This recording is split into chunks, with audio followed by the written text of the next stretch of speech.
السلام عليكم ورحمة الله وبركاته. أهلا وسهلا بكم في قناة كورة جول. موعد مباراة منتخب المغرب ضد منتخب مالي في كأس أفريقيا الجولة الثانية. لكن قبل ما ندخل في تفاصيل هذا الفيديو أرجو منكم أولا فضلا وليس أمرا ذكر الله والصلاة على حبيبنا المصطفى صلى الله عليه وسلم في التعليقات، ولا تنسوا دعمنا بلايك واشتراك في القناة لنستمر إن شاء الله. أمامكم التفاصيل الآن. يستضيف ملعب المجمع الرياضي للأمير مولاي عبد الله مباراة قوية تجمع ما بين منتخب المغرب ضد منتخب مالي في كأس أفريقيا الجولة الثانية. تاريخ المباراة سيكون إن شاء الله الجمعة 26/12/2025. وقت المباراة سيكون إن شاء الله الساعة 9 مساء بتوقيت المغرب، تونس الجزائر الساعة 10 مساء بتوقيت مصر، الساعة 11 مساء بتوقيت السعودية.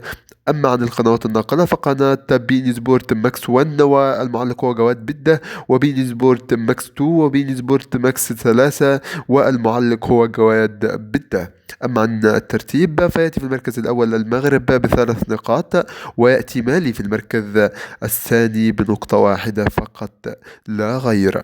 أنتظر توقعكم لهذه المباراة في التعليقات، ولا تنسوا دعمنا باللايك واشتراك في القناة لنستمر إن شاء الله. والسلام عليكم ورحمة الله وبركاته.